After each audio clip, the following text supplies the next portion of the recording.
पुण्यात मवियाची गाडी पुन्हा रुळावर आली, तिकडं मुंबईत सेना मनसे एकत्र आले, पण पुण्यातील मनसे आणि सेनेचं काही अजून जुळता दिसेना. कारण उभाटा सेना एकीकडे मवियात आघाडी चर्चेत सहभागी आहे, पण मग मनसेचं काय, असा अनेक प्रश्न आहेत. आपण मनसेचे सरचिटणीस, राज्य सरचिटणीस अजय शिंदे सर आहेत. मला सांगा, काय तुमचं पुढं काय आता? बघा, शिवसेना आणि मनसेचं जुळत नाही असं काही नाही आहे. आमच्या जागा ठरल्या, 74-91 जागाचं वाटप झालं आणि ते जवळपास त्याच्यामधले जे काही सगळे तिढे होते ते सगळे संपले. त्यामुळं शिवसेना कुठं लढणार, मनसे कुठल्या प्रभागातनं कुठल्या गटातनं लढणार, हे सगळं फायनल झालेलं आहे. आता शिवसेना आणि महाविकास आघाडी अशी एक आणखीन आघाडी त्या सगळ्या ह्याच्यात आहे आणि त्या सगळ्या ह्याच्यामध्ये आणखीन काही गोष्टी प्रलंबित आहे.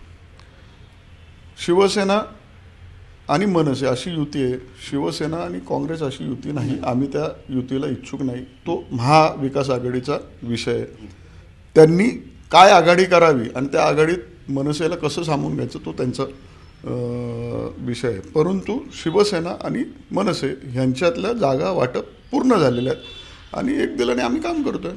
पण आता त्या महाविकास आघाडीमध्ये शिवसेनेला ज्यांच्यासोबत तुम्ही आघाडी केली त्यांना 50 जागा मिळणार आहेत आणि तुम्ही एकीकडे तुमच्या दोघांचे सेपरेट जागा वाटप केलेले, मग हे गणित कसं जुळवणार? आता माझ्या माहितीप्रमाणे तरी अजून अशा जागांचं वाटप झालं आहे का हे आम्हाला माहिती नाही. जर तसं झालं असेल तर तसा प्रस्ताव शिवसेनेकडनं येईलच आणि मग तो प्रस्ताव आल्यानंतर आदरणीय राजसाहेब ज्या पद्धतीने आदेश देतील त्या पद्धतीने मनसे काम करेल. असा एक पर्याय, कारण आम्ही काँग्रेसच्या नेत्यांना विचारलं, म्हटलं जर शिवसेनेने त्यांच्या खात्यातल्या मवियाच्या खात्यातल्या जागा मनसेला दिल्या तुम्हाला चालणार आहे का? ते म्हणे आमचं काय प्रॉब्लेम आहे, पण ते मनसे महाविकास आघाडीचा घटक पक्ष नसतील, मग हे कसं? हो, मनसे आणि शिवसेनेची युती असेल आणि महाविकास आघाडी त्याच्याबरोबर असेल. म्हणजे थोडक्यात मविया एकीकडं आणि सेना मनसेची युती एकीकडं, म्हणजे ज्याला पोटभाडे करून म्हणतात तसं, ज्याला आपण असं म्हणतो की उपयुती म्हणून. आत्ता ज्या पद्धतीने काँग्रेस राष्ट्रवादीचं ठरत नाही, ज्या पद्धती म्हणजे त्यांचं पण बोलणं चालू होतं, ज्या पद्धतीने राष्ट्रवादी ठरत नाही, ज्या पद्धतीने भाजप शिवसेना ठरत नाही आहे, त्याच पद्धतीने ह्या पण महाविकास आघाडी असेल, शिवसेना असेल, मनसे असेल, ह्या सगळ्यांनी काय करावं हे जोपर्यंत त्या युत्या असतील, आघाड्या असतील, जोपर्यंत ठरणार नाही तोपर्यंत मला असं वाटतं ते पिक्चर क्लिअर व्हायचं नाही. काय, निवडणुकीला सामोरं जात असताना अनेक गोष्टींच्या तडजोडी होतात आणि त्या अनेक तडजोडी मध्ये अनेक राजकीय पक्षांना कुठंतरी जास्त कुठंतरी कमी अशा पद्धतीने जावं लागतं. तर इथं पण तेच होणार आहे. प्रश्न असा आहे की जर महाविकास आघाडी झाली तर ती महाराष्ट्रावर झाली तर त्याचा जास्त फायदा होईल.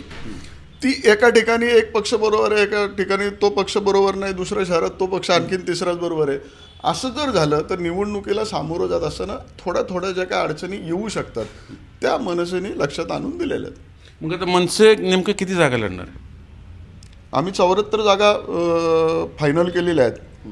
अजून आघाडीचा प्रस्ताव यायचा आहे आणि तो प्रस्ताव आल्यानंतर त्याच्या संदर्भातल्या सगळ्या पूर्तता केल्या जातील आणि मग त्याच्यावरती आपण ठरवू की बाबा किती जागावरती मनसे लढेल आणि त्या संदर्भातला अंतिम निर्णय हा आदरणीय राजसाहेब ठाकरे घेतील. पण सेना मनसेची युती असेल ती 100% झालेलीच आहे ना, ती जाहीर केली आम्ही. सेना मनसे युती जाहीर झालेली आहे. 74 जागा मनसे लढेल, 91 जागा शिवसेनेकडे आहेत. काही ठिकाणी अदलाबदल होऊ शकते. जर समजा एखादा उमेदवार चांगला झाला असेल, जिथं गरज असेल त्या ठिकाणी, म्हणजे एवढं आमचं बॉन्डिंग चांगलं झालेलं की आम्ही अंतर्गत बदल पण करू शकतो की बाबा एखाद्या ठिकाणी उमेदवार चांगला आला आणि ती जागा जर शिवसेनेकडे असेल तर शिवसेना मनसेला देऊ शकते, मनसे शिवसेनेला देऊ शकतो. अशा स्वरूपाने सुद्धा ती जागा मवियामध्ये शिवसेनेकडे नसेल आणि जी तुम्हाला हवी असेल मग काय? त्या मवियाचं अजून ठरलंच नाही ना, त्याचं उत्तर काय द्यावं. जी गोष्ट आत्ताच्या क्षणाला अस्तित्वातच नाही आहे, बरोबर आहे ना. कारण अस्तित्वात नाही म्हणजे काय की त्यांचं ठरत नाही किती जागा कोण लढणार, काय पद्धतीने करणार. ते जर अस्तित्वात आलं तर त्याच्यावरती आपण बोलू शकतो.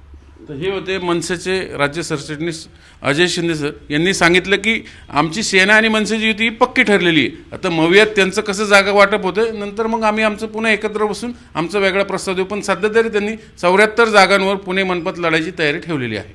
व्हिडिओ जर्नलिस्ट विकी कांबळे सह चंद्रकांत पुंदे, जे मीडिया, पुणे.